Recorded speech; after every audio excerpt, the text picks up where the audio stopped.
pasa cuando una vida marcada por el dolor se encuentra de frente con el amor de Dios?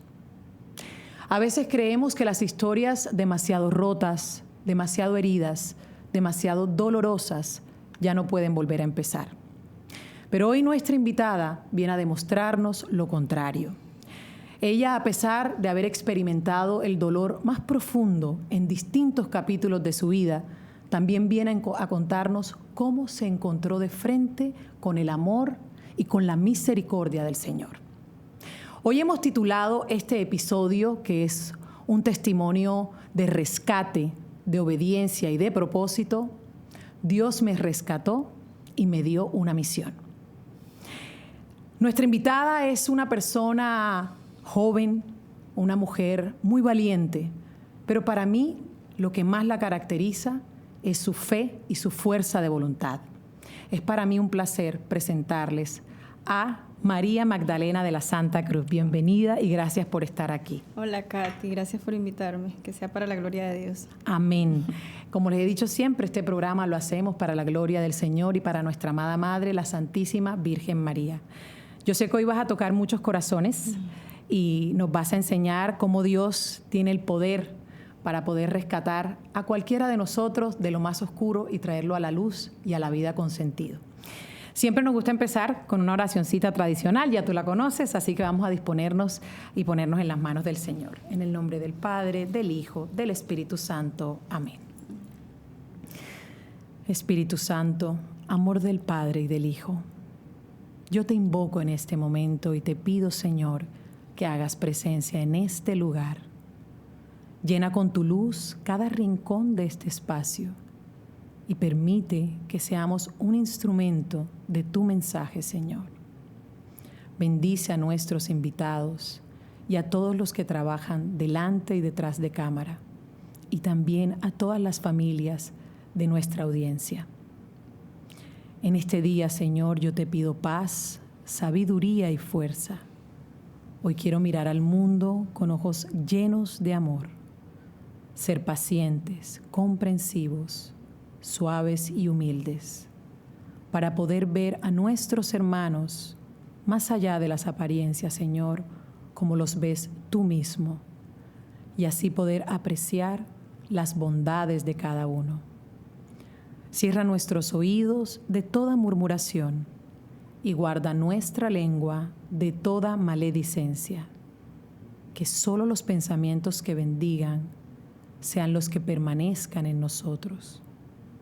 Hoy quiero ser tan bien intencionado y bueno que todos los que se acerquen a mí puedan sentir tu presencia, Señor. Revístenos de tu bondad y permite que durante este día te podamos reflejar. Amén. Amén. En el nombre del Padre, del Hijo, del Espíritu Santo. Amén. Amén. Y ahora sí, mi querida Magdalena, como te dije, es un placer tenerte aquí y tener aquí a nuestro divino niño representante de esa misión tan maravillosa. María Magdalena es misionera, hace parte de la misión Prisa y bueno, ha sacado este ratico para contarnos un poco de su vida. Cuando conversábamos antes, hablábamos de un episodio cuando tenías 28 añitos, sí, que es el que prácticamente divide tu vida en un antes y un después. A esa corta edad, la pareja con quien llevabas ya casi 12 años de vida, tristemente muere. La violencia del entorno en el que vivían se la arrebata. ¿Qué pasa en ese momento en la vida de Magdalena? Además del profundo dolor, ¿qué realidad es con la que te encuentras en ese momento? Bueno, Katy, esto para mí es muy importante porque cuando sucede esto en mi vida es cuando realmente empiezo a vivir. Es paradójico. Wow. Porque realmente conozco quién soy yo.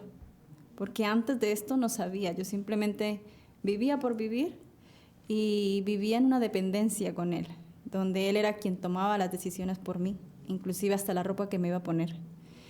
Entonces no sabía tomar decisiones por mi propia cuenta. Siempre, desde que tengo uso de razón, me vi en esa situación, ¿no? Primero en la forma de vida que llevaba en la infancia, luego empecé a trabajar desde muy chiquita, en casas de familia.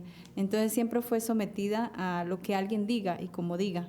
Entonces, cuando llega este asesinato en mi vida, que eso fue en el 2020, pues recuerdo que eso fue un 10 de noviembre, el día 11 me entregaron su cuerpo, el 12 de noviembre lo enterré, y el 13 de noviembre recuerdo pararme en el parque principal de mi pueblo y sentí como la brisa caía sobre mi rostro, pero dije yo, ¿y ahora yo qué voy a hacer con tanta libertad?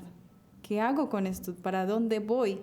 Porque inclusive era tanto lo que él influía en mi vida, que él era quien sabía las direcciones. Ya llevaba 12 años viviendo en ese pueblo y ni siquiera sabía yo cuáles eran las vías y las contravías, porque él era el que manejaba y yo simplemente iba donde él iba.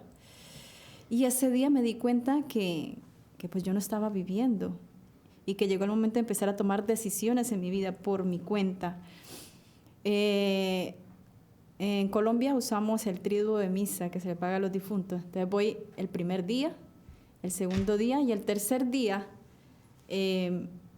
empiezo yo a escuchar la palabra de Dios y cómo esta palabra empieza a entrar en mi corazón y es como si voy de una manera tan abierta, ¿no? Y cada palabra que decía el sacerdote me impactaba mucho y cómo el sacerdote hablaba de la vida como si conociera mi vida, como si supiera mi proceder, mi procedencia y con los pecados inclusive que yo iba. Entonces eso me llega como una iluminación de conciencia, le hablo yo, así. Porque esa iluminación de conciencia lo que hace el Señor a través del Espíritu Santo es que me muestra quién soy yo, que me quita todas las máscaras y me saca del victimismo en el que estaba en ese momento a enfrentarme con la persona que yo era, que en realidad en ese momento yo ya era victimaria. Ya me había convertido en una victimaria por toda la manera en que estaba llevando mi vida y cómo no conocía el amor. Y al no conocer el amor, pues era una persona que usaba, era egoísta, orgullosa. Y llega la conversión en mi vida y la conversión para nosotros, lo que muchas veces pensamos que sí es doloroso porque te encuentras, te conoces, pero en realidad es sanación. Es realmente cuando empiezas a sanar, cuando descubres que hay egoísmo en ti, cuando descubres que hay muchas cosas que no están bien, es donde toca tomar la decisión de cambiar. Y me encontré en un punto de mi vida donde dije yo, ¿qué clase de persona soy yo? Y me encontré que esa persona era un monstruo. Y empiezo a ir todos los días a misa. Y a medida que iba a misa, el padre iba diciendo más cosas y la palabra de Dios. Y un día, esa primera lectura donde dicen Dios es amor y el que no conoce a Dios no ha conocido el amor. Y yo dije, yo no conozco a Dios, o sea que yo no conozco el amor. Y ahí se me abre a mí una sed de empezar a buscar y a conocer quién es ese Dios. Y a medida que lo iba conociendo, más me iba conociendo yo, como verme en un espejo. Y entonces ahondé en muchas situaciones de la iglesia, de cuál es la verdadera iglesia de Cristo, y ahí decido yo quedarme con la iglesia católica. Pero entonces iba avanzando y eso fue un lapso de 4 meses que yo todos los días voy a misa diaria y empiezo a comulgar, porque hago una confesión no muy bien hecha, me confieso de un solo pecado. Me reía mucho porque después me daba cuenta yo que esa confesión pues fue muy... No era la de verdad, como la llamas tú. Pero sí. En eso me quieres decir que tú antes de este episodio no eras una persona de misa. O sea, tú no con tu familia cuando eras pequeña tampoco te tocó por la situación del lugar donde creciste, que no había una parroquia, por ejemplo. No. Para poner un poquito en contexto a la gente que nos ve, aquí nuestra invitada, Magdalena, nace no le podemos llamar casi ni pueblo porque era muy chiquito, eso se le llama veredas en Colombia, son como pequeños caseríos y como les digo, Magdalena me contaba, ahí no había ni siquiera electricidad en esa época, era un lugar donde hasta para mercar tenían a veces que ir hasta un pueblo cercano para poder adquirir las cosas, la gente vivía de lo que hay ahí, de la tierra, de lo que se puede sembrar y además de eso, pues tristemente ella crece en este lugar que es en una zona difícil de mi país, yo soy colombiana también, donde desafortunadamente hay muchos grupos violentos y la gente vive entre el temor y lo que se puede, yo digo la verdad, sobreviven a la situación. Pero entonces tú no tienes esta práctica religiosa hasta esta edad después de este episodio. Así mismo es. Esto, pues hoy digo yo, Dios mío, fue muy difícil, pero esto me abre, ¿cierto?, el camino para empezar un camino de fe. Yo a medida que iba avanzando en la fe, empiezo a comprender que tenía que hacer cambios en mi vida. Pero ¿cómo lo hago? ¿No? Ahí entraba como cuando Jesús se encuentra con Nicodemo y le dice, él, hay que nacer de nuevo. Y yo decía, pero ¿cómo nazco yo de nuevo? ¿Cómo hago para porque borrar lo que ya he hecho todo mal en mi vida, no lo puedo hacer. No, como hice esa confesión y me daba cuenta que me había confesado muy mal. Y todos los días, cada cosa que me iba yo enterando de mí me pesaba. Inclusive, hasta el alma de mi compañero me dolía mucho, porque entendía que pues él tampoco conoció de Dios. Que él se fue en un estado donde no sabía lo que era el sacramento, donde no sabía, él también hizo su primera comunión, pero nunca más volvió a recibir a Jesús en Eucaristía, nunca más practicó nada de la fe. Entonces, digo yo, bueno, le ofrezco al Señor. Me acuerdo un miércoles de ceniza que el Padre habló del ayuno y dijo, el ayuno es muy importante para fortalecer la voluntad. Entonces digo yo, bueno, Señor, voy a empezar a hacer ayunos. El Padre habló de la castidad y decido yo practicar la castidad. ¿Cómo? Ni idea, porque no sabía. Solamente le pregunté al Padre y el Padre me explicó por encimita lo que era la castidad, pero realmente no conocía tampoco esa parte. Y le digo yo al Señor, bueno, Señor, yo te ofrezco mi castidad por mí y por mi compañero, porque son las dos almas. Por su alma. Y por la mía, porque también necesitaba. Yo me doy cuenta, me sumerjo en este misterio eterno y me doy cuenta que había prisa porque mi alma se salve y por orar por esa alma que desde hasta ahora aún sigo orando por él, porque los dos llevamos una vida de muchas malas decisiones, de mucho abuso y maltrato ambos, porque los dos nos usamos, los dos nos maltratamos, porque yo desde un principio que me fui a vivir con él fue simplemente por un interés mío, interés de que me sentía sola y que necesitaba a alguien que me cuide, me proteja. Un compañero, sí. Exacto. Una estabilidad, digamos. Una estabilidad. Entonces, cuando yo descubro eso, descubro que nunca fue amor, que siempre fue egoísmo, siempre fue buscando un beneficio para mí, al igual que él. Entonces, comprendí esa palabra que dice, que escuché de Juan, donde dice, quien no ha conocido a Dios no conoce el amor. Y no ha conocido, bueno, entendí tantas cosas. Luego un día, entre tanta desesperación, ya porque me parecía tan fuerte todo lo que yo había vivido que no entendía de dónde venía tanta maldad. Y todos los días la pregunta era, ¿yo por qué tan mala? O sea, tú no aceptabas la persona con la que te habías encontrado, o sea, nunca te habías visto así en el espejo. No. Tú creías que hacías todo bien, digamos. Exacto. Y yo te hago una pregunta, además de ti, Magdalena, de verte y encontrarte con esta persona que no te gustaba, ¿qué veías en los demás? Porque al empezar a ir a la Eucaristía y sentir ese evangelio como que te llegaba tan directamente a ti, ¿qué te pasó también con los otros? Porque encontraste una Magdalena, esta no me gusta, ¿y cómo mirabas al resto? Bueno, ¿Hubo un cambio en tu corazón? En un principio me enfoqué como en verme a mí misma, ¿no? Eso me ayudó también mucho a ensimismarme, porque me veía solo yo y me veía todo lo que había hecho mal, y no daba espacio tampoco para que yo, o sea, contemplar un poco de misericordia hacia mí, ¿cierto? También me latigaba, me daba duro a mí misma, porque me sentía una persona muy pecadora, muy horrible. Entonces, un día, entre tantas ya así, como sin ese deseo de vivir, como que ya para qué, yo he hecho todo mal, vuelvo al parque principal de ese pueblo, porque ese pueblo significa mucho para mí, porque ahí se parte mi historia en dos, como dice, donde muere una y vive otra, y nace otra, ¿cierto? Entonces, ese día el templo principal estaba abierto, estoy hablando 5 meses después de ir a misa diaria, Eucaristía, y ahí todavía no sentías que tu vida tenía sentido, que valía la pena. Exacto. Había algo muy importante que me sucedía cuando iba a la misa, porque el Padre me daba la Eucaristía en la mano por el tema de pandemia, y me pasaba algo muy particular. Yo decía, pero ¿cómo es posible que Dios se ponga en mis manos? Yo todo lo que he hecho y Dios se pone en mis manos, porque el Señor me dio una gracia, porque eso es gracia de Dios, que yo pueda contemplarlo realmente a Él en la Eucaristía, ver su cuerpo, ver su entrega, ver su amor. Y yo no sé, hoy digo yo, eso fue una gracia que Dios hizo también con el Padre, porque ni el Padre se daba cuenta que yo me iba con el Señor en mis manos, me arrodillaba y lo contemplaba y al final de la misa era que lo comulgaba. Y yo digo, wow, cómo el Padre no se dio, hoy que ya entiendo que eso no se puede hacer, pero de todas maneras, ya en ese momento consciente de la presencia real de Jesús en la Eucaristía, decido entrar al sagrario, cuando estaba en esa desolación, en ese perdida, ¿cierto? Sabiendo tanto de mí, pero a la vez no saber de dónde venía y por qué tanto, y qué hacer con todo lo que había encontrado en mí. Entro al sagrario, me arrodillo y le hago esta pregunta al Señor. Le digo, Señor, ¿por qué yo hice tantas cosas malas? ¿Por qué llegué a ser esa persona tan horrible que soy hoy? ¿De dónde viene tanta maldad en mi corazón? Y en ese momento es como si el Señor me prende una pantalla de televisión, así como una pantalla, y me muestra un video donde me empieza a mostrar mi historia. Y por eso es que comúnmente mi testimonio no lo empiezo, digamos que una niña, no, sino desde aquí. Porque si les digo algo, ese día yo me encontré con mi historia de mucho que yo había bloqueado, como si había borrado de mi la corazón. Memoria, sí, los recuerdos. Totalmente borrado de dónde venía, mi procedencia, sabía que era el Putumayo, pero había querido eliminar toda esa historia de dolor.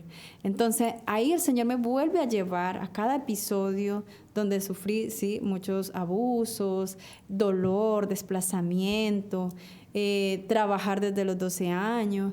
Entonces, cuando Él me lleva a cada parte de mi vida y momentos dolorosísimos que no recordaba, yo le preguntaba al Señor en ese diálogo, la Madre Carlota, la madre que me da guía, me dice, eso se llama una teofanía. Eso se llama teofanía, la experiencia que tuve en el Santísimo. Porque yo le preguntaba al Señor, ¿por qué recuerdo todo esto? Yo no lo recuerdo, esto que me pasó no lo recuerdo. Y esa voz por allá me decía, tu mente no lo recuerda, pero tu alma sí, estás herida. No te amaron, te abusaron, no podías dar de lo que no tenías. Me repetía la voz una y otra vez y me dice, ten compasión de ti misma, ten misericordia, ámate, yo ya te perdoné. Y una parte que me impactó mucho, porque a los 4 años me sucedió algo que yo en ese momento no recordaba, y el Señor me decía, yo me quedé con esa niña de 4 años. Me decía, eres mi niña de 4 años. Y eso, cuando me dice, eres mi niño de 4 años, entendí, ¿no? De la misericordia, de lo que trata Dios. O sea, yo decía... Y ahí cuando me pasa eso, una tras otra, o sea, cada detalle, pero con una profundidad, inclusive yo decía, pero ¿por qué tengo que recordar esto tan difícil? Y el Señor me decía, porque tienes que sanar, tienes que sanar. Cuando salgo de esa situación, que no sé cuánto tiempo estuve en el Santísimo, no recuerdo la hora en que entré, pero no recuerdo la hora en que salí. Yo no me acuerdo si era de día, si era de noche, no sé qué pasó. Wow. Cuando salgo de ese estado de gracia que derramó el Señor en mí, yo veo el mundo totalmente diferente. Es como si el Señor me atiende en una crisis, porque en ese momento yo tenía una crisis de ansiedad, de dolor, de no saber qué hacer con mi vida. Es como que salgo y entiendo yo... ¿Eras otra? Sí, entiendo yo y veo el mundo diferente. Y entiendo de dónde venían mis confusiones y mis malas decisiones. Y entendí que en un tiempo fui víctima, pero que después me convertí en victimaria a raíz de todo esto que había vivido atrás. ¿Y por qué no lo había sanado? No lo había sanado. Lo había querido olvidar por allá escondidito. No toquen esta parte porque no quiero que hablemos de esto. Pero entonces de aquí para acá endurecí mi corazón a tal manera que dije, todo esto que me sucedió es porque era una niña débil, entonces tengo que ser fuerte. Y por eso me convertí en esa persona dura de corazón, sin escrúpulos, porque así era yo. Te quiero decir algo. Primero, agradecerte la bondad con la que estás compartiendo esto, porque sé que no es fácil, pero allá afuera, y me llega mucho lo que dices, hay mucha gente que te está viendo y esto es para que ustedes vean realmente lo que es la misericordia del Señor. O sea, no somos nuestros pecados, no somos nuestros errores. Y la importancia de sanar, la importancia de confesarnos, la importancia de buscar esa ayuda para que nosotros nos amemos un poco, porque te digo algo, tú te sentías muy monstruo, pero yo te lo decía ayer, yo pienso que la persona que más le hiciste daño sin darte cuenta fue a ti misma. Así mismo es. Mientras creías que le hacías daño a otro, te hacías daño a ti. Pero muy, muy impactante esto que el Señor te reveló. A partir de ese momento, yo empecé a ver a las personas de una manera diferente. Y de hecho, aquí tengo una cita bíblica donde habla de no juzgar, no juzguemos a los demás, porque con la misma vara que midas serás medido. Entonces ya la visión hacia las personas, digamos, si me encontraba con una persona con mal carácter, una persona que me insulte, me diga una mala palabra o me ofenda, ya no lo sentía igual. Ya yo decía, pobre persona, ¿qué tendrá en su corazón? ¿Qué le habrá pasado?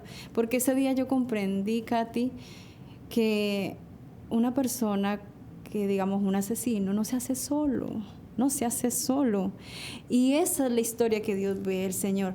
No vale la justificación humana, porque yo, para llegar hasta los malos negocios, porque yo caí en malos negocios, a practicar muchas cosas malas ante los ojos de Dios y ante el mundo, pues yo decía que mi problema era la pobreza. Mi problema es que soy pobre y yo tengo que conseguir plata. Es la única forma, digamos así, para salir de mi problema. Pero cuando me encuentro en esa situación en el Santísimo, me doy cuenta que no ese es el problema. El problema es que Dios no está en los corazones de nosotros, que nos desviamos porque no está el amor. Entonces ahí yo comprendí que estas personas que caen tan bajo, a tanto pecado, como decirlo así, porque Dios aborrece el pecado, pero ama al pecador. ¿Por qué lo ama? Porque Él sí conoce la historia de cada uno y Él es el único que nos puede justificar, el único. Nosotros no podemos justificarnos. Está un hecho. Víctimas, victimarios. Eso es lo que cuenta para nosotros. Pero esta es la víctima que Dios ve. Dios ve esa víctima y en esa víctima Él trata de rescatarla y salvarla como sea. Por eso muere en la cruz. Luego, después de eso, ya hago una buena confesión, sigo en la práctica de los ayunos, comprendo muchas situaciones de dónde venía, porque también un tiempo fui bulímica, entonces comprendo también de dónde venía todo ese rechazo, baja autoestima, todo esto que había en mi corazón. Luego, después de eso, sigo yendo todos los días al Santísimo. Escribía mucho sobre las heridas, las confusiones, las malas decisiones, la falta de Dios en los corazones. Entrando al Santísimo, antes de cruzar la puerta de la capilla, escucho una voz clara y contundente que me dice: eres mía y aquí perteneces. Dios mío, pues qué susto, ¿no? Porque imagínense, yo dije, no, ahora sí me enloquecí, ahora sí estoy de psiquiátrico, porque era una voz que no era ni mi voz ni mi pensamiento, era una voz masculina, contundente y con mucha autoridad, que yo entré hasta el sagrario y me asusté horrible y le dije: Señor, yo de una comprendí que me llamabas para ser religiosa, monja, en ese momento entendía yo monja, porque no sabía nada sobre la vida consagrada. Yo me arrodillé y le dije: no, Señor, a mí no me llames, yo no te puedo servir, ¿cómo te voy a servir si ni siquiera he estudiado? No sé cómo hablar, así igualito, no sé cómo hablar. Si al menos fuera profesora, pues podría dar clases a los niños, pero no tengo cómo darte nada. Salí de ahí llorando. Pero algo te decía que era Dios el que te había hablado, o sea, tú sentías, es Él el que me está llamando. Claro, porque como me había pasado 2 meses atrás ese acontecimiento, era como si Dios había depositado algo en mis manos que yo no sabía qué hacer con eso. Ya yo entendía muchas cosas de la misericordia de Dios y como era como que había una prisa en mí, ¿no? Hay prisa por las almas, se están perdiendo el cielo y no se están dando cuenta. Se están perdiendo el cielo por las heridas y las confusiones que arrastran. Te sentías responsable por los demás, por tu familia, porque como que ahora sí veías, tenías el discernimiento de ver en los demás, ay, no saben que están pecando y eso está mal. Exacto, sí, wow. Así mismo. Entonces, cuando yo escucho esa voz, empiezo a llorar todo el día y mis hermanas me decían: ya, hermanita, no llore por él, por mi compañero. Pensaban ellas, yo les decía: yo no lloro por él, yo lloro porque Dios me quiere monja y yo no quiero ser monja. O sea, tú en ese momento estabas entregada al Señor, pero no te imaginabas en una vida religiosa. No, porque yo decía: no, yo quiero ahora sí ya hacer las cosas bien, como hice las cosas mal con él, o no, ahora sí quiero un matrimonio, quiero tener hijos. Eso es como lo que uno se mete, se pone en la cabeza y esas son las metas que tengo que cumplir. Pero no, el Señor me descolocó. Él dice: no, quiero que seas mía. Y luego empiezo yo, a partir de ese momento, en la batalla de no quiero, pero bueno, voy a investigar qué es lo que Dios quiere, porque yo le decía a mis hermanas: es que Dios me quiere monja, yo no quiero, pero si Dios quiere, tengo que hacerlo. Así. No me imagino la cara de tus familiares, no. Todos así. Todos asustados. ¿Qué le hicieron a esta mujer? Ajá, mi mamá me decía: usted lo que necesita es un psicólogo. Yo: no, mamá, yo lo único que necesito es a Jesús.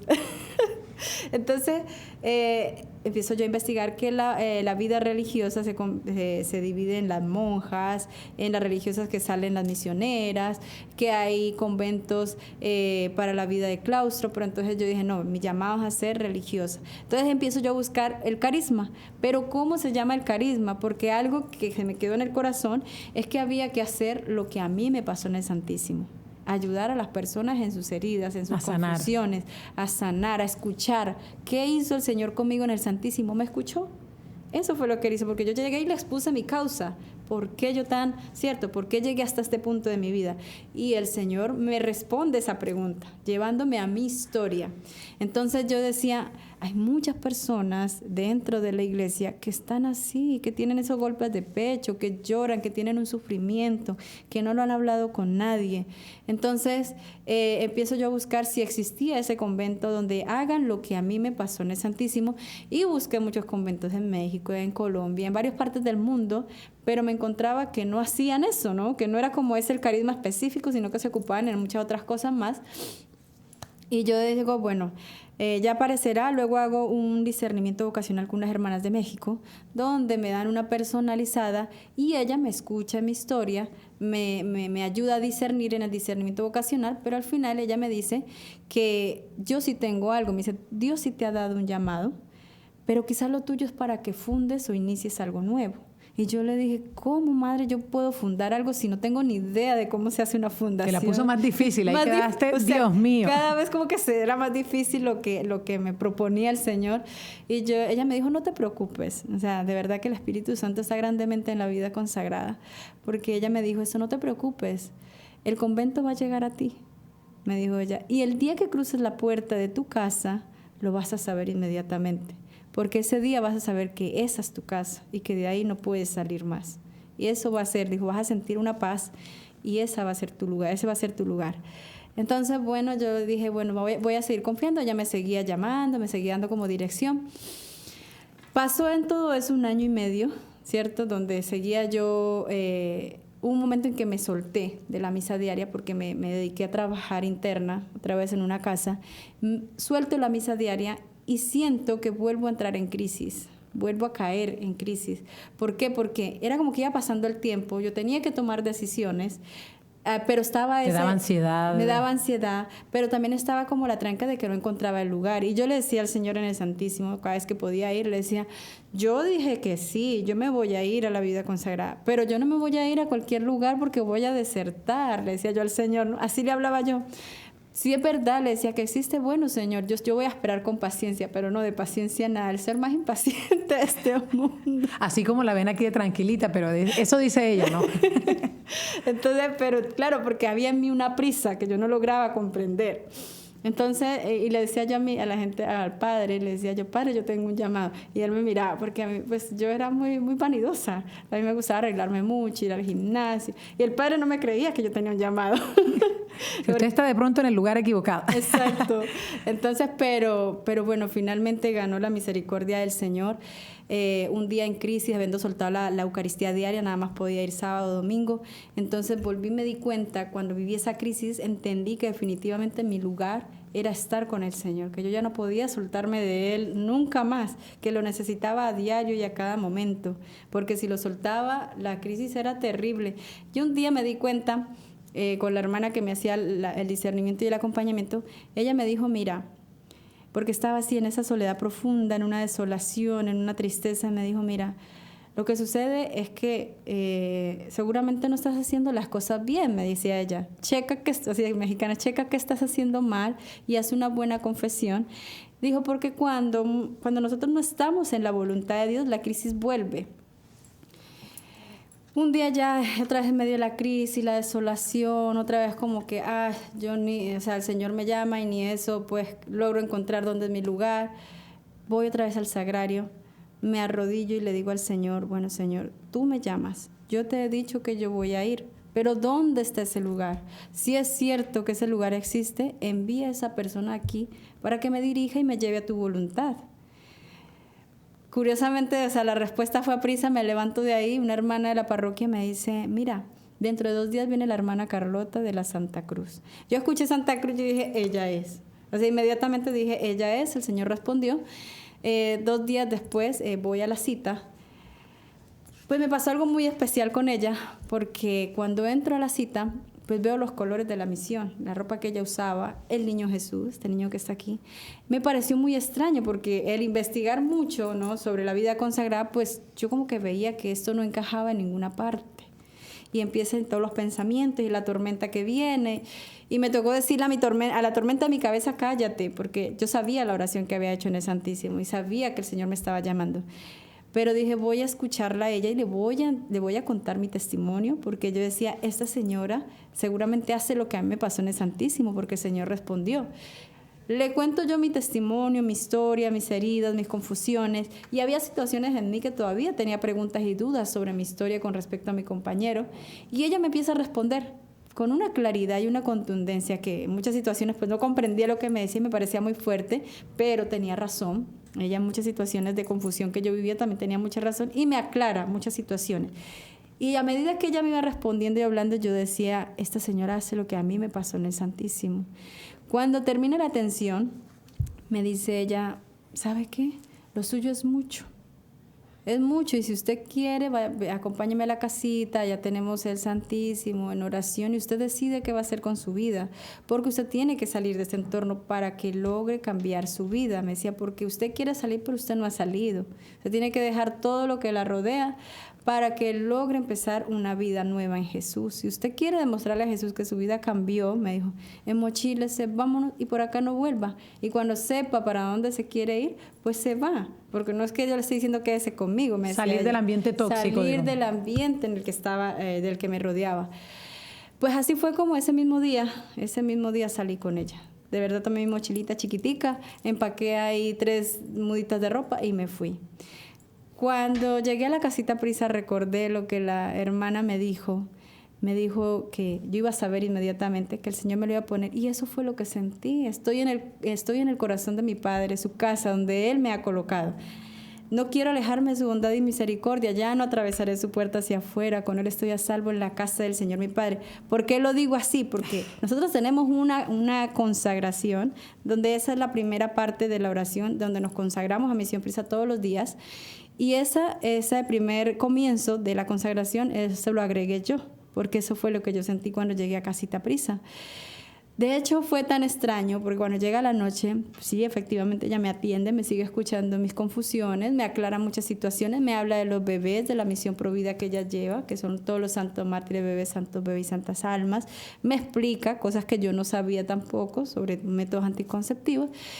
Y entonces cuando ya llega el momento de recibir mi habitación que ella me da, fue tan curioso y tan especial que cuando yo toco esa camita era como si yo había extrañado tanto esa cama. Era como si, Dios mío, esa cama, yo dormí como un bebé, como si realmente hubiera vuelto a nacer a la vida. La sentiste tuya. Sí, era mía, era mi lugar, era mi casa. Y yo decía, ¿cómo es posible que estaba mi casa acá y yo estuve perdida tanto tiempo? Esa pregunta también como que no puede ser que había un lugar para mí, yo no lo encontraba por estar perdida en el mundo. Qué experiencia tan impresionante, porque son como tantas señales del Señor. Y fíjense que el Padre siempre encuentra la manera de cómo hablarnos. Él sabe cómo vamos a entender cada uno de nosotros. Hay una cosa maravillosa que me encantaría rescatar aquí, que tú has mencionado mucho. Magdalena no se quedó solamente con el llamado. Magdalena empezó a indagar, a entender. Ella era una niña que no venía con formación católica. Sí habías hecho, como nos dijiste, la primera comunión y todo, pero no tenías, digamos, la educación católica de entender los sacramentos, de entender realmente cuáles son como los valores, los principios, cómo es nuestra iglesia. Tú te diste la tarea de ir a entender, y muchas veces pasa gente, no, a mí no me gusta el catolicismo, y ni siquiera lo conocen. Entonces, como dices tú, si yo quiero amar a Dios, primero lo tengo que conocer, que eso fue lo que me dijiste que te decía el Padre. Y en ese momento se te empiezan a revelar muchas cosas. Ahora, ya estando en ese lugar, maravilloso que lo encuentras finalmente. Ahora, cuéntale a la gente dónde está ese lugar, porque ese lugar también representa mucho en tu vida y es un lugar muy parecido donde tú naciste y creciste. Te cuéntale un poquito, ya cuando estás en Tumaco, que llegas aquí con la misión, ¿cómo fue llegar ahí y decir, wow, este es donde voy a estar ahora? Parte de mi llamado y de mi historia, como dices, hay que indagar, porque claro, al yo crecer en tanta escasez, ¿cierto?, en tanta confusión, pues no tenía ni siquiera educación básica, ni siquiera en la fe, ni siquiera en nada. Prácticamente el Señor me ha dado la gracia como de tratar de rebuscar por mi propia cuenta, ¿cierto? Saber más, investigar más. Es muy importante lo que tú dices, porque hay que investigar de la historia de nuestra iglesia, para que nadie nos confunda. La iglesia tiene historia también, tiene heridas, hubo confusiones, que eso no nos puede apartar del amor de Cristo. Porque el amor de Cristo es una cosa. Siempre, por favor, miren al crucificado. Mírenlo a Él, porque precisamente Él murió en la cruz para aclararnos tantas confusiones, tantas malas decisiones que hay dentro, fuera de la iglesia. Pero hay que amar a nuestra iglesia porque hay alguien que murió por ella. Correcto. Tumaco es el regalo de Dios más grande que Dios me ha dado para que yo termine de sanar, para que siga sanando. Es en Colombia, para ubicarlos un poquito. Cuéntales Colombia. de esa... Eso es frontera con Ecuador, porque cuando el Señor me llama, y entiendo yo que esa mujer que había llegado hasta ese punto de tantas confusiones, ¿cierto?, a convertirse en victimaria, era porque venía con una deformación. Cuando sale la misión Tumaco, y nos encontramos con un Tumaco donde es mi historia, donde se vive como yo nací, como yo crecí, donde hay mucho dolor, pues vuelvo y entiendo que hay prisa por decirle sí al Señor. Yo le decía a la madre, usted sabe lo que es tumaco. Madre me decía, no me diga porque no quiero que entre mi humanidad. Yo decía, ay Dios mío, yo sí sé lo que es tumaco, Señor. Tú sabías a dónde ibas y cómo es la vida allá. Sí, dame la gracia de poder servirte en esta super misión a la que me invitas, porque cuando llego allá muchas veces me paralicé, muchas veces porque era como que, Dios mío, ¿yo qué les digo? Cuando hay hambre, ¿qué digo? Si lo que ellos quieren es llenar su estómago. Cuando hay situaciones de salud, donde la salud es precaria, que no hay buena hospitalización, que no hay los implementos, las personas están desesperadas. Pero ¿qué palabra de esperanza les puedo dar yo? Me iba yo al Santísimo a llorar y le decía yo al Señor, Señor, ¿qué les puedo decir a estas personas? Hasta que un día comprendí que no era hablar como San Francisco de Asís, que no tienes que hablar, solo tienes que vivir el Evangelio. Lo que ellos necesitan, y parte de mi confusión y mi historia es porque yo no conocí otro estilo de vida. Porque fue lo que me rodeó y fue lo que di. No podía dar de lo que no tenía y de lo que no conocía. Entonces, estar ahí en medio de ellos es muy importante, en medio de los niños, porque nosotras lo que más se nos han acercado y como que nos empezaron a perseguir mucho fueron los niños que están en esta situación. Entonces, no sé, les llama la atención la ropa, la alegría. Nosotros sacamos un parlante y el chuchu tren de la salvación, que son 20 metros de cuerda, y vamos invitando a misa. Vamos a la misa, este es el chuchu tren de la salvación. Y entonces los niños se van sumando. Y entonces los papás preguntan, ¿y para dónde va el tren? A misa, Señor, vamos a misa. Entonces eso empezó a darnos vida a nosotros y a los niños. Y a los niños cada día lo que queremos es sembrar en ellos esa semilla de amor, la semilla de la fe, de la alegría, del servicio. Totalmente. Que ellos entiendan que hay otra manera de vivir, que con fe se logran muchas cosas, que podemos vivir en medio de todas estas situaciones de dolor, de crisis, de necesidad, pero que si tenemos a Dios lo tenemos todo.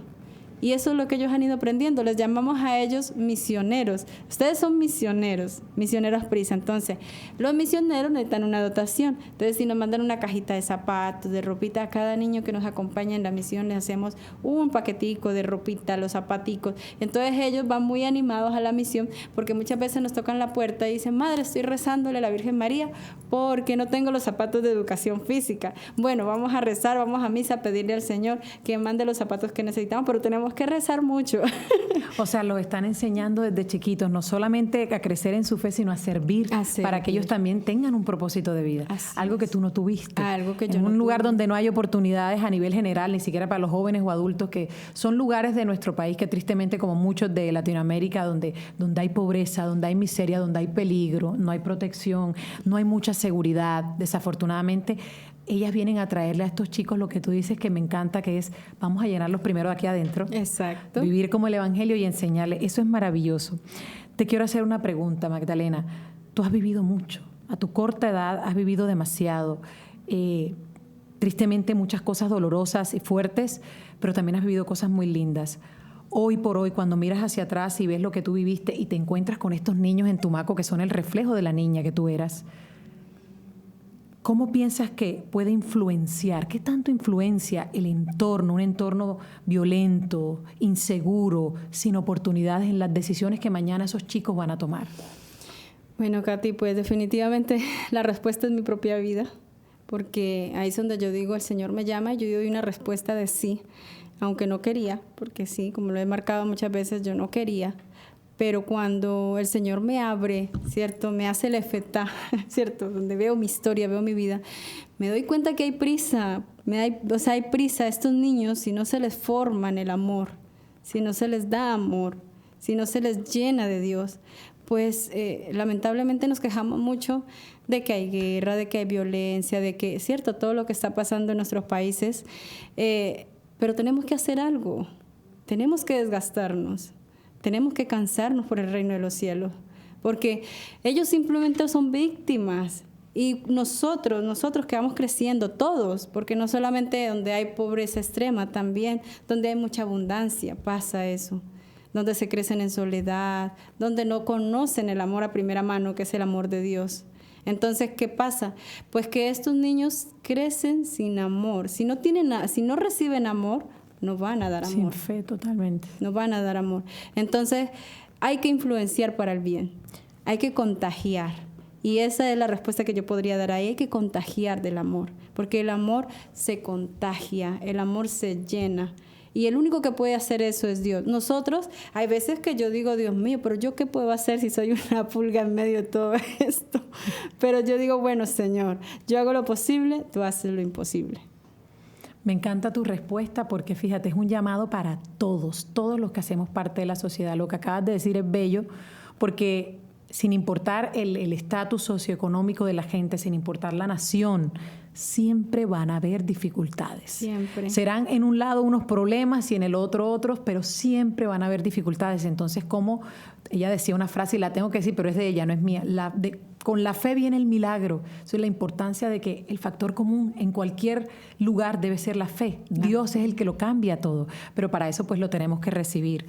Así como lo hiciste tú que le dijiste sí. Te quiero hacer una última pregunta, se nos está acabando el espacio. Y sé que este programa lo ve mucha gente joven.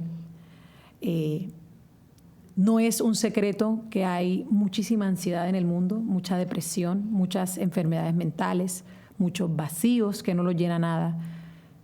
A lo mejor hay gente que te está viendo ahora, que están viendo la vida como la viste tú en esa época, sin ganas de vivir, que no vale la pena.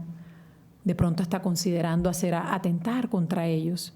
¿Qué le dirías a esa gente que está en esa desesperación y que no ve una salida, como esto no tiene solución? ¿Qué les dirías? Bueno, hay prisa por tomar decisiones. La vida en Dios son decisiones. Dios, yo uso mucho esto porque es así, Dios no es un mago. Dios no es un mago que viene con una varita mágica y te toca y te solucionó todos los problemas, no. El Señor te necesita a ti, te creó sin ti, te necesita a ti para salvarte, porque Él es un caballero, Él no irrumpe en nuestra propia voluntad. Pero sí, Él espera que tú digas sí y el resto lo hace Él, porque nosotros somos incapaces. Yo no hubiera podido decirle al Señor sí, si Él no derrama la gracia a mí para que yo siga y continúe en la misión que me ha llamado. Como dije, muchas veces me paralicé. Pero cuando tú das el sí, pasando por tu querer, para hacer el querer de Dios, la voluntad de Dios, luego Él derrama la gracia. Él te da una gracia especial. Lo digo yo por experiencia propia, porque el día 1 que me fui con la Madre Carlota y decidí entregarme al Señor, para mí no fue fácil ni siquiera ponerme el delantal y la pañoleta. Pasé por encima de mi vanidad, porque a mí me gustaba arreglarme el pelo, maquillarme. Tuve que pasar por encima de mi vanidad y decirle, Señor, si tú lo quieres, dame la gracia. Yo te digo sí, pero dame la gracia de amar ese delantal y esa pañoleta, de amar este estilo de vida. Y así ha sido, cada día me enamoro más. Así que hay prisa por tomar decisiones. Díganle sí al Señor y Él hace el resto. No tengan miedo, láncense a los brazos del Señor. Otra cosa, para realmente sanar, lo único que nos puede ayudar es vivir en los sacramentos. No hay otro camino, no lo hay. Yo le llamo, para mí es muy importante recibir la Eucaristía diaria. ¿Por qué? Porque es como mi pastillita de todos los días.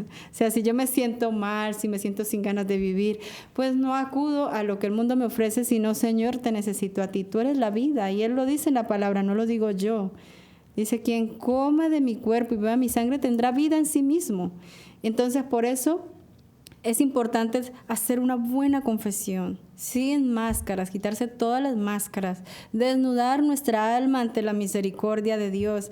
En ese momento no es el sacerdote, es Jesús mismo, con su infinita misericordia, recibiendo todo lo que hemos hecho mal, hasta llorando con nosotros nuestros pecados, porque si hay alguien que más sufre de las malas decisiones que tomamos después, es Él. Es Él, porque Él sí sabe qué te llevó a eso. Él sí sabe qué te llevó a tomar esa mala decisión, a consumir cosas que no debes, a indagar en cosas que no debes. Él sí sabe, Él sí sabe. Entonces, como Él sí sabe, por eso cuando uno va a la confesión con el corazón contrito, humillado, unos huesos quebrantados, dice la palabra, y humillados, Él no los desprecia. Él los recibe, te acoge y te sana. Pero luego necesitamos de esa Eucaristía todos los días, de oración. Acuérdense que no necesitamos teléfono para hablar con Dios. Eso es lo bueno, que nos escucha, está aquí, está en todos lados. Sí, en todo está. Yo ahora venía en el carro, camino hacia aquí a la entrevista, y observaba todo, ¿no? Hasta cómo el viento mueve las hojas, las palmas, y cómo está Dios ahí, por Dios. Cómo nos sentimos consuelo cada vez que la brisa nos arropa, cada vez que vemos mover las alas, los pajaritos. Ahí está el Señor, ahí está, Él está en todo lo que lo vemos, hasta en el dolor está el Señor. Por eso murió en la cruz, por eso cargó una cruz pesada, por eso recibió latigazos, porque también está en tu dolor. Magdalena, gracias. Te faltó mencionar también algo que, bueno, tú eres una experta, el Santísimo, mira cómo te ayudó a ti. Así la ventaja es. de ir ahí, de hablarle como si fuera un amigo cercano, de contárlelo, esa pregunta que de pronto es la que tú no sabes resolver y que a lo mejor nadie la va a resolver, pero el Señor sí tiene sus formas. Sí. Él va a encontrar la manera de decirte, como se lo dijo a Magdalena. Sí, hay que buscar mucho esa oración en el Sagrario, en el Santísimo. También logren siempre buscar una persona que los dirija espiritualmente. Siempre necesitamos dirección porque no lo sabemos todo. Y el Señor nos da instrumentos. Están los sacerdotes, está la vida religiosa que ofrecen este servicio. Personas que tienen una experiencia, porque nosotros, yo, por ejemplo, yo apenas llevo desde el 2020 hasta hoy caminando en la fe. Y Bendito sea el Señor. Necesito esa dirección, necesito ser direccionada porque solos no podemos. O sea, necesitamos nuestro cirineo. Como Sí, Jesús en la cruz. alzar la manito. Gracias por todo lo que nos viniste a enseñar. Magdalena ayer me decía, Katy, es que yo aprendí a dejar de hacer mi voluntad para hacer la del Señor. Así es. Y yo decía, qué cantidad de lecciones yo sé que trajo hoy Magdalena. Te agradezco infinitamente. Tú viniste aquí a traer muchísima luz a este lugar. Así como cuando vino la hermana Carlota, su misión, pero no solo la misión, ustedes son la misión. Viva, es sumamente inspiradora. Tu historia, mira, yo la veía, yo analizaba, yo decía, Dios mío, esta chica pasó por tanto, pero por tanto. Yo decía, yo me voy con 2 versículos, que es con los que quisiera cerrar. Ambos de Apocalipsis. Uno, el capítulo 3, versículo 22, que dice, mira que estoy a la puerta y llamo. Si alguno escucha y abre la puerta, yo entraré y cenaré con él. Y el otro, que es hermoso, es el 21, versículo 5, que dice, yo hago nueva todas las cosas. Ese es mi versículo Tú favorito. eres literalmente el testimonio vivo de cómo el Señor está ahí para rescatarnos y hacer de nosotros algo completamente nuevo que parece imposible a los humanos. Pero Él, como tú lo dices, Él hace posible lo imposible. Y no hay que olvidar que cada uno de nosotros somos su obra. O sea, lo que hace particularmente la sanación y la vida que nos da y nos restaura y nos cambia somos la obra. Cada santo con lo suyo, le llamo yo. Cada santo con la obra que Dios hizo en cada santo. El milagro, los milagros que realizaron los santos de nuestra iglesia. Porque cada uno estamos llamados a ser santos. Y la obra que Dios hace es única e irrepetible. No podemos ser copias, como dice San Carlos Acuti. Totalmente. Nosotros no somos copia. Venimos a reflejar el amor de Dios y hacer la obra que Dios quiere hacer en nosotros. Tenemos que reflejar el poder y las maravillas que hace el Señor en cada historia. Amén. Y recuerden, así como Magdalena, no es decir sí con los labios, es decir sí con la vida. Es ponernos, a lo mejor algunos se van a poner el delantal, a lo mejor otros serán sacerdotes, a lo mejor otros serán catequistas, a lo mejor usted va a hacer su servicio en su hogar formando sus hijos con amor, con verdad, valores y con sacramentos. Donde quiera que te encuentres, en el área que estés, siempre podrás hacer algo, pero lo más importante es el factor común que es el Señor. Sí. Gracias por estar aquí. Siempre serás bienvenida aquí entre lo humano y lo divino. Ha sido un placer conocerte. Gracias, Que Katy. Dios te bendiga y que bendiga esa misión tan hermosa. Si quieren más información, búsquenlas. Ellas hacen tantas cosas bellas, no solamente lo de Tumaco, sino que pues tienen toda una información, un website donde pueden enterarse. Y bueno, cualquier cosa también nos pueden contactar para nosotros ponerlos en contacto con Madre Carlota y con, por supuesto, la hermana María Magdalena. Gracias, que Dios los bendiga, que la paz y el amor nunca nos falte. Y como les digo siempre a todos los que están ahí, especialmente a los jóvenes, mentira, a los adultos también, aunque lo engañoso es atractivo, siempre será mejor elegir lo correcto. Que Dios nos bendiga. Hasta la próxima.